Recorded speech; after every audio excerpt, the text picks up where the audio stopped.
सुनील कुमार सिंह नाम है। आप कहाँ पे कार्यरत हैं? हम कानपुर में यातायात में कार्यरत हैं। आपके घर पे कुछ दिन पहले चोरी हुई थी, क्या था पूरा मामला?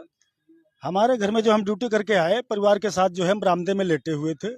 रात में कुछ अज्ञात चोरों द्वारा जो है हमारे घर में बाहरी छत से कूद करके चदरा की गांठ लगा के छत आंगन में कूद करके दरवाजा को खोल करके लाकर तोड़ करके कैश और ज्वेलरी जितनी है सब जो है तो ले गए। जब मैं सुबह जगह देखा तो मैंने एसओ साहब को फोन किया और 112 को भी कॉल किया।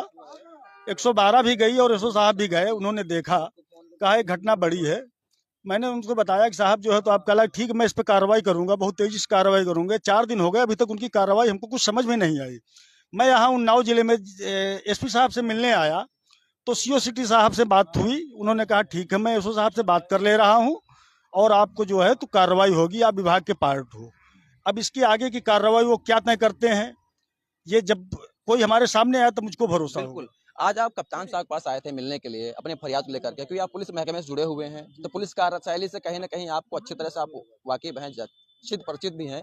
तो क्या लगता है कप्तान साहब को मिलने नहीं दिया गया या आपको वहां से हटा दिया गया?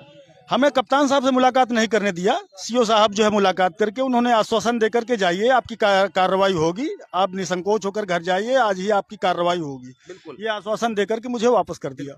लगभग कितने पैसों के यानी सामान क्या भूषणों की बात करें, लगभग कितने चोरी हुई होगी?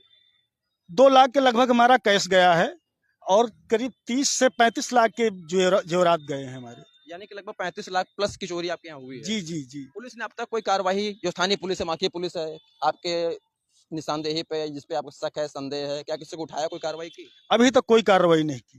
तो पुलिस कार्यशैली से संतुष्ट नहीं है आप? जी अभी जब हमको कुछ दिखे तो हम संतुष्ट हों, अभी हमें कुछ नहीं दिख रहा, मैं कैसे संतुष्ट हो जाऊंगा? पुलिस महकमे द्वारा कहा जा रहा है कि उन्होंने कई टीमें गठित कर रखी है, स्वाट टीम लगा रखी है, सर्विलांस लगा रखी है, फोरेंसिक टीम को भी लगा रखा है, उन्हें जांच करी, उसके बाद में माकी पुलिस जांच कर रही है। इस घटना में पुलिस खुलासा करने के लिए बहुत उत्सुक है, क्योंकि जो थाना प्रभारी हैं वो भी नए नए हैं, तो उनके लिए भी बड़ा चैलेंज होगा। चैलेंज तो है, लेकिन वो कह रहे हैं, आश्वासन दे रहे हैं, स्क्वाड टीम भी गई और जो है तो ये स्पेशल टीम कोई हमको सुराग नहीं मिला, कोई जानकारी नहीं, हम जो है तो कुछ हमको दिखाई दे कि कुछ हो रहा है तो हमें विश्वास हो। बिल्कुल, कुछ हो रहा हो तो विश्वास हो तो मालूम पड़े, क्योंकि आप पुलिस महकमे से जुड़े हुए व्यक्ति हैं, तो कहीं ना कहीं आपको न्याय मिलना अति आवश्यक है। लेकिन जिस तरह से पुलिस ऑपरेशन लंगड़ा चला रही है, लुटेरों को, अपराधियों को पकड़ गोली मार रही है, घायल कर रही है, क्या कहीं लगता है क्या लंगड़ा का प्रभाव पुलिस, ये अपराधी उन पर नहीं रहा, या फिर या उसका कुछ अवैध असर पड़ रहा है कुछ? अब इसका जो है तो हमारे उसमें कुछ जो है करके दिखाएं, हमें क्या भरोसा हो कि लंगड़ा अभियान चल रहा है सही है कि नहीं सही है। तो जो है तो पुलिस तो अपने हिसाब से ठीक है करती है, लेकिन जो कुछ हमारे उसमें जो हमको दिखाई दे तो हमें समझ में आए। अगर आपको न्याय नहीं मिलता, खुलासा नहीं हो, तो क्या करने वाले आगे आप? अब मुझको न्याय नहीं मिलेगा तो मैं सीएम साहब के आवास पर आत्महत्या करूंगा, इसके अलावा मेरे पास कोई दूसरा विकल्प नहीं है।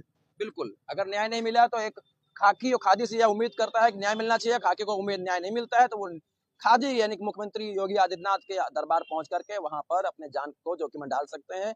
यह बड़ा टास्क यानी बड़ा चैलेंज वहां की पुलिस के लिए भी है, क्योंकि इतनी बड़ी चोरी घटना जैसा चोरों ने अंजाम दिया है, यह अपने यहाँ बड़ा सवाल खड़ा हो रहा है कि लगातार चोर इस तरह घटनाओं को अंजाम देकर पुलिस को चैलेंज दे रहे हैं, उनको चुनौती दे रहे हैं, और पुलिस लंगड़ा अभियान चला करके उनको घायल करके जेल भेज रही है, लेकिन कहीं ना कहीं अपराधियों में उसका असर दिखाई नहीं पड़ रहा है। अब आने वाला समय ही तय करेगा कि जनपद कप्तान साहब जो वो भी नवागत नए नए आए हुए हैं, थाना माकी प्रभारी और अन्य अधिकारियों के द्वारा किस तरह से कार्रवाई की जाती है, क्या वाकई में एक पीड़ित पुलिसकर्मी को जो कि होमगार्ड के पद पर कार्यरत कानपुर यातायात में है उनको न्याय मिलता है, या फिर उन्हें कोई अन्य कदम उठाने के लिए आगे कदम चुनना पड़ेगा। ये आने वाला समय ही तय करेगा। एनटीवी न्यूज के लिए सहयोगी साथी के साथ भानुश चंदेल, उन्नाव।